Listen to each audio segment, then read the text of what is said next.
Hello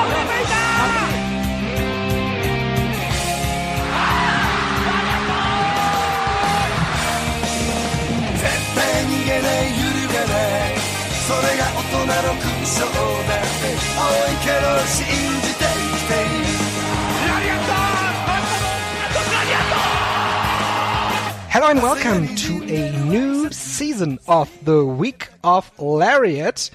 And this time, Dylan and I, and of course Strigga, we move a little bit forward in history in comparison to the first three series that we did. We did actually 2 weeks of Lariat on Shinya Hashimoto. We did a Golden Lariat on Keiji Muto and another Golden Lariat on Masahiro Chono. So we covered all the Three Musketeers. And then I figured, well, why don't we continue in line with that? And why don't we focus our attention on the so-called third generation, or otherwise known, Dylan, as the New Japan dads. Let me ask you right away, who's your favorite dad?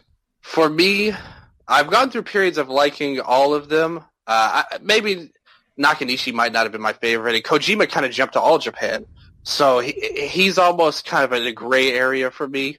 But for me, Nagata was always my favorite of the guys. And Tenzan, though, he had runs as my favorite too, though, which we're going to get into on this show. So I've kind of flipped back and forth on all of them. I see the appeal in all of them. Nagata is probably my number one overall, but maybe these series will change that. We're going to go through everybody, and Tenzan has some many great moments that I think he's always one that I always defend more, because I think a lot of people that jumped on New Japan's bandwagon later on, when New Japan got more popular, only see Tenzan as this old, broken down guy with no knees. Sure. But he actually, I have a lot of fond memories of him coming up, and I think a lot of people do that were watching in the old school times. See, that's interesting, because I don't really have any issues with counting in Kojima, because he wasn't in New Japan for the majority of the time, because I was a big fan of him in his All Japan days, and just recently I know that you were a fan too, but just recently MLW uploaded an anthology of him in MLW as the champion, and it was really one of the early independent memories that I have of Kojima as being the MLW World Champion, and I thought it was so cool. And Yuji Nagata always was a big favorite of mine too, so I'd probably go with Kojima and Nagata over Tenzan.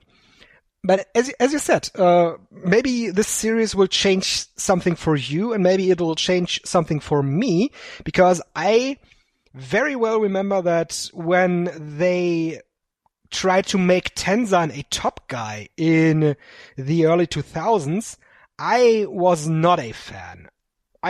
Maybe not so much because of the matches, but more so because of the booking that was behind Tenzan as a top guy.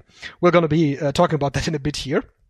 Yeah, yes, I have a lot of thoughts about that era when we get into it, because I think that's something that you cannot avoid when discussing Hiroyoshi Tenzan's career. Yep. So we will get to and I'll give you a little preview. This is something that was known when I first started watching Japanese wrestling. This was a trope, a well-known, like, original meme before Twitter existed. But it was called Tenzan Must Suffer booking by New Japan. Yes. You talked about Nakanishi. I don't know if you can say it is unfair that he's mostly named as the fourth of the four, but we'll definitely talk about his career too, and in kind of a way, I'm looking mostly forward to his series that we'll do after this first one, because I want to see if my opinion on Nakanishi changes for the better, and I can actually see that. But first, we decided to do a series on Hiroyoshi Tenzan to kind of keep in line with the last series we did. We talked about Masahiro Chono in our Golden Lariat last, and of course, Hiroyoshi Tenzan and Masahiro Chono were a very famous tag team in New Japan Pro Wrestling. They held the IWGP Tag Team title 5 times. Hiroyoshi Tenzan then also held it 5 times with Satoshi Kojima, 1 time with Osamu Nishimura, and Tenkoji, as they are known, of course, are also a 1-time NWA Tag Team Champions. And for Hiroyoshi Tenzan as a singles wrestler, we have, of course, the run as NWA World Champion in 2015. But then we also have the 4 IWGP Heavyweight title runs between 2003 and 2005. And in these 4 title runs, Dylan, Tenzan only had 2 successful defenses. Remember what I said about Tenzan must suffer booking? Yep. right now? And that's a very good example of this right now. But I actually love that we're doing this one first, and I have to give you a lot of credit for this, Strig, because this was your idea to jump from the Three Musketeers to the 3rd generation, which has so much crossover with Tenzan, specifically with Chono. So we didn't really do it on purpose like Hashimoto to Chono, but it actually worked out really good to jump out to here. So I was really happy with that, and I was happy to do this. Unlike the first version with Hashimoto, which you picked all the matches for, I was the one that did this one for Tenzan, and hopefully the fans and the listeners really enjoy the way that I've set things up in this series to try and pick up all the key moments of his career as well, which I think is something that we both would try to do in the week of Lariat. I don't know what to call it, the anthology that we created. Absolutely. I thought that you picked great moments from his career, and unlike the last series, which kind of wrote itself with all the G1 finals that we talked about, this is a little different, and we start pretty early in Tenzan's career, and I got to run down one more championship. It's the CWA World Junior Heavyweight Championship that he won as Hiro Yamamoto in 1993. He was the 2-time champion, and he actually was the first ever junior heavyweight champion of the Catch Wrestling Association that ran in the 80s and 90s in Germany and in Austria. And before that, actually, he won the Young Lion Cup tournament, and then was sent on his excursion, which is a very common theme, to be honest, in New Japan Pro Wrestling. And upon returning to New Japan Pro Wrestling in 1995, he was no longer known as Hiroshi Yamamoto, which is his birth name, but he was known as Hiroyoshi Tenzan. And we go to a match that still painted him as Hiroyoshi Yamamoto in his first ever Tokyo Dome appearance against Black Cat from January 4th, 1992. What was the reasoning, Dylan, behind choosing this match? This was something that I always wanted to do because this whole concept originally started when I was still writing for Pro Wrest Spirit. I used to write, like, these were all written versions of what we're doing now, and made much better now that you're here with me, of course. But I used to do them on my own writing. And basically I would try to, again, go through different eras of each person's career. So to me, something very important that I love looking at the most when I did those was I would always try and put a match to start things off as a young lion or someone that you might not notice him, what he would become, but you would see what he was. So you would kind of compare that as we go through the series of his career. So in this case, I originally thought about going for the Young Lions Cup. Yes. But I couldn't really find it, to be honest. Same. I was eyeing that match too. The Nishimura match you're talking about, right? Yes. Yeah. Where he won I couldn't find it either, so yeah, we kind of had the same idea there. But this one was very interesting too. It is from a show, NWA/WCW Starrcade 92 in Tokyo Dome, which has a horrible current total rating on Cage Match of 2.86. but this was the opener. So, I just picked this because to give you the context of where he was at in his career, he wasn't even 1 year in wrestling yet, so he was very, very young, like very, very young lion. So now we can see Yamamoto as himself, not Tenzan, which is funny because when I first started watching Japanese wrestling, I was like, oh, Tenzan, that must be his real name, just like everyone else. Mm-hmm. But no, it was not his real name. If you didn't know it, it just sounds vaguely Japanese, but it is not his real name. Here he used it here. So I was really happy to pick this match, and I also liked the chance to get to take a look at Black Cat, who is somebody that's not really super well known among modern fans, but he's well respected in the history of New Japan. He's more like, the best way to describe him in a short form without going too off that train, he's kind of like the liaison to Mexico for New Japan. He's a legendary person for them to cross over between Mexico and Japan. And here he is in the opener versus Yamamoto. Yeah, most people will read the name once a year during the Fantastica Mania shows. You said it, the bridge to Mexico. He, for a long time, was not only a wrestler for New Japan Pro Wrestling, but was also an important person behind the scenes who was responsible for taking care of the foreign wrestlers. So that made him immensely popular amongst these wrestlers, and of course he was popular for the Japanese too. And yeah, Black Cat and Tenzan, or in this case Yamamoto, they had 7 singles matches total, and of course, as the veteran, Black Cat back in the day won them all. And I think this match, or this version of the match, was a clipped one, right? Because the match is listed as 10 minutes and 28 seconds, but the file that I saw was not 10 minutes long. Oh, this is New Japan World's version. Yes. So, if they clipped it, that's on them. We're pretty much. Right. I apologize if that's the case. So we didn't get any entrances, which is common for New Japan World 2 with these shows. And we get right into a whip-in by Black Cat into the corner, but Tenzan, or Yamamoto, I gotta say in this case, Yamamoto is early on directly able to land a German suplex on Black Cat, hits a body slam, and very interesting, early in his career, even as Yamamoto, he hits a headbutt. I mean, when you have a head like that, you got to use it. Yes. And the haircut too. I've always believed that the hair enhances your head power. Yeah, the hairline, right?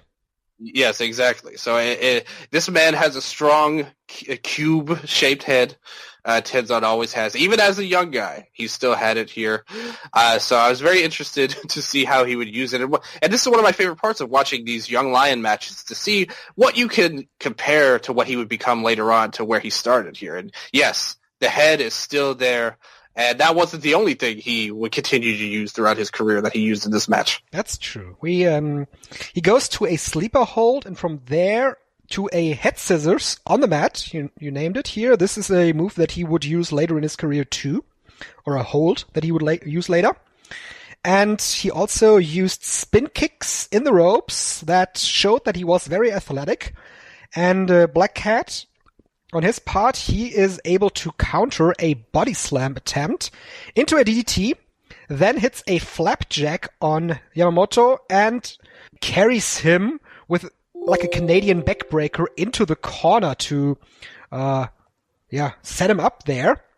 And he goes for a running senton, gets a 2 count, and here in the opening match of the Tokyo Dome, the crowd is very surprised that this young fellow by the name of Yamamoto is able to get up at 2 from this running senton from Black Cat.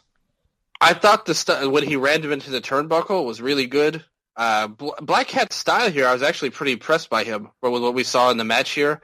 He's not somebody, again, he's more known as a behind-the-scenes importance in New Japan. But as a worker, he was doing pretty good here, I thought, in this match with this young guy. And like you said, in the Tokyo Dome in 1992, the crowd was buying into this opening Young Lion match here, and I thought they were really getting into it here. And that was really the part of it where he got out from that, the senton. Yeah, and Black Cat, not the tallest guy, but he has very much weight on him, and so for these kind of wrestlers, a running senton or even a diving senton is always one of the go-to moves that you should really use. But in this match, Yamamoto is able to nicely reverse a deathlock attempt into his own submission. Black Cat gets out of there, hits another big body slam to get out of a headlock by Yamamoto, but then misses another senton, and then we go to a diving headbutt from Yamamoto. Shades of Tenzan in the future right now. Yeah. We saw it there, And actually, he had a lot of moves that down here. Exactly, and that is something that struck me too. That is completely unusual for a young lion that is in his career so early on. Usually they do drop kicks, body slams, Boston crab, single leg crab, but not usually moves like this diving headbutt. That is very unusual. And we even saw, not in the clipped version, but around this area, he was already starting to do the Mongolian chops as well. Mm-hmm. So this is somebody who basically all of his popular moves he was already developing, and the fact that he was on this Tokyo Dome show, I think it shows how much that the people inside of New Japan and the fans here, they were really picking up on him. I think everybody saw something in him here, which I think is not a part of his legacy, again, from a lot of fans. I don't think people see him that much in that way. So to see him here as a young lion, get these pops, do a lot of his moves that we already know, like you said, a very unusual strategy for a young guy like this. This is before his excursion, even right now, and he's still hanging in there with Black Cat and doing a lot of unique moves that we would see for years to come. So I really enjoyed seeing this. Yes, absolutely. And we kind of go to the finish of the match from here, as in typical young lion fashion, Yamamoto tries to roll up his opponent, his veteran opponent. He gets a small package and a backslide in for a 2 count. Black Cat gets back into action, hits a second rope senton for another 2 count and another surprised reaction by the crowd. He hits a DDT again for a 2. Crowd is surprised again. And then he sets up Tenzan, or Hiromoto, for an interesting move, because I was thinking he was going for something like a suplex or superplex, something like that. But no, he set him up to the second rope to hit a DDT from there into the ring to finish the match. So I thought that was really interesting too. Yeah, I thought I was really impressed with this match. To be honest with you, I wasn't going in with high expectations. Seeing a guy who's not really heralded as a wrestler or has a ton of great matches that we know about in Black Cat, and young guy Tenzan, not even a year into his career. But I thought, man, the crowd was really into this for any kind of opening match, but especially a young lion match. I thought the crowd was really in it. Black Cat did a good job, and he had a great finisher. I love the avalanche DDT that he hit there. That's something that, Jushin Liger would do later on, and here you see it with Black Cat on Yamamoto, a young lion of all people. This would be like if somebody broke out a really big super move on a young lion. They don't really do these kind of matches nowadays, and that's something I know we've talked about before, that I always miss, the veteran versus the young lion. But this would be like if somebody broke out a really big move to beat him in the opening match. So I thought this was actually a legitimately good opening match. Like not even any kind of qualifiers needed for it. Yes, absolutely. I thought it was a good showing for a young guy in his first Tokyo Dome match, and you gotta think that it was so important for him to have this veteran on his side on this grand stage, because you gotta think that this was very frightening for a young Hiroyoshi Yamamoto. Oh yeah, like the pressure of this, especially at this time. This isn't like when New Japan has been high rolling for a decade almost, and getting bigger and bigger, being in the Tokyo Dome every year. This is a young guy thrown into deep waters in a WCW and New Japan show, and I thought he really handled himself really well. And I agree with you that the pressure had to be really high on him. But it looks like New Japan, as far as I'm concerned, they made a pretty good choice putting him up on this stage here instead of one of the other third-generation members right now. Not that they wouldn't have done great too, but Yamamoto, I thought, really stood out here and showed a lot of great things for a young lion especially. Like I said, it really felt like they saw something in him even at this point. Absolutely, and we can look at the way that he took before his excursion here briefly at the end of this show. He was paired with Black Cat a lot in 1992. He faced him a couple of more times in singles matches, but he also faced him as an opponent in tag matches, and later on he sometimes even teamed with Black Cat in six-man tags and tag matches. And then, of course, he also had a lot of singles matches against other young guys on the roster, like Satoshi Kojima, like Shinjiro Otani, Yuji Nagata, but also a match against Shinya Hashimoto in 1992. Then, as we talked about it, he, in 1993, he won the Young Lion Cup in the finals against Osamu Nishimura, March 23rd, 1993, and basically right from there went to his excursion to Germany and to Austria, where in July of 93 he won the aforementioned junior heavyweight title in a decision match against Lance Storm, and later lost the title to Lance Storm, regained it later on, and it kind of there the tracing of the title is kind of lost, because I think he went back to Japan still being the champion, and they kind of got the title back later. But that's the early stages of Tenzan's career. And in the next episode, we will return with a match from 1995. Is there anything left that you wanted to say about young Tenzan? Yeah, I really enjoyed taking a look at him. I hope everybody listening to this goes back and watches this match if you can find it. It's on New Japan World, like we said. Mm-hmm. So it's really, really nice. Very quick match, nothing too crazy or anything like that. It was just a good, solid opener from a young guy that showed a lot of potential. And hopefully you guys enjoy the next episode as well. Absolutely. So until then, goodbye. それも大人の勲章だ